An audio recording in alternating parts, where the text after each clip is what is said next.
Noisy Pixel.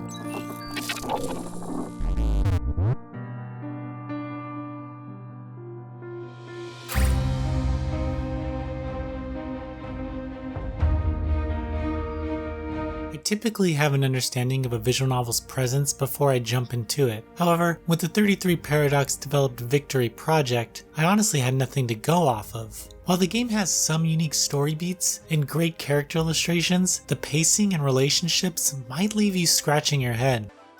泡泡发声，比基呀。小孩子都这样。我小时候总被老爸逼着给客人唱歌。哈，那现在呢？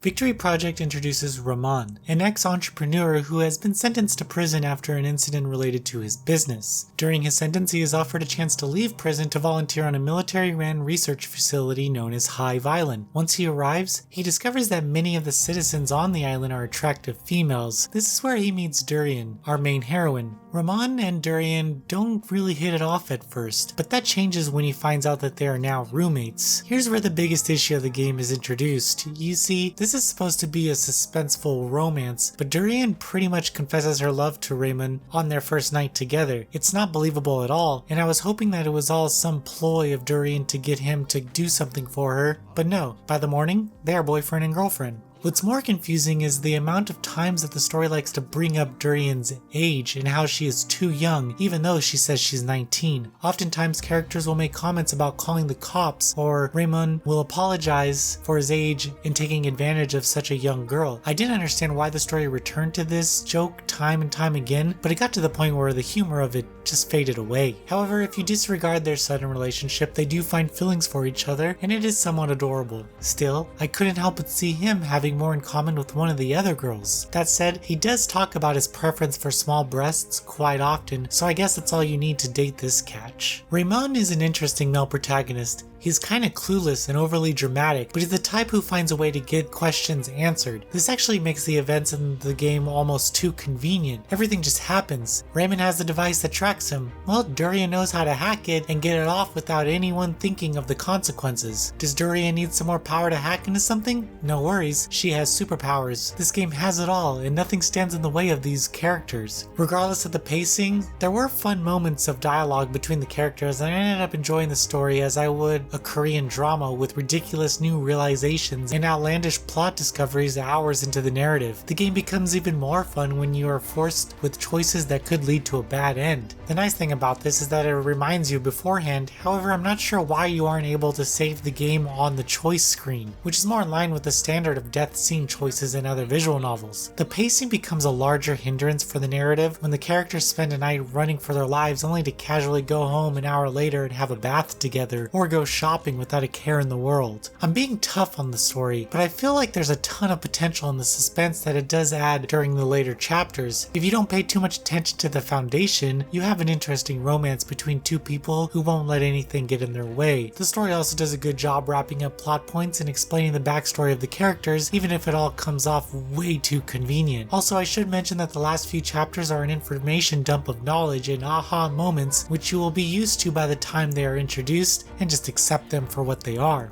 I really liked how the story switches perspective between Ramon and Durian throughout the story. This also allows readers to understand Durian's feelings a little more since she is the one who seduced him in the first place. The character animations and illustrations are extremely well done as the developer found unique ways to give the characters life through their static designs. The CGs in the game are also beautiful, but the light H scenes are used over and over in the game and it gets a little old. 自焚很痛苦吗？当然了，那对雷蒙来，当然是柠檬汁。嘿嘿，我不怕柠檬汁。 Victory Project has a problem with pacing in the later chapters, and it all stems from the flimsy foundation. Everything that happens comes off like a string of coincidences that will cause any player to just roll their eyes. It makes the entire narrative feel like a daytime soap opera more than a visual novel, full of shocking discoveries, romantic outings, and near-death experiences. Still, it has its moments, and the illustrations are quite nice. Noisy Pixel is giving Victory Project a 6 out of 10. Thank you for watching. Please read the full review at noisypixel.net. Noisy Pixel is run by a group of gamers who work hard to deliver news, reviews, previews, and more. Please subscribe to keep up with all our future content.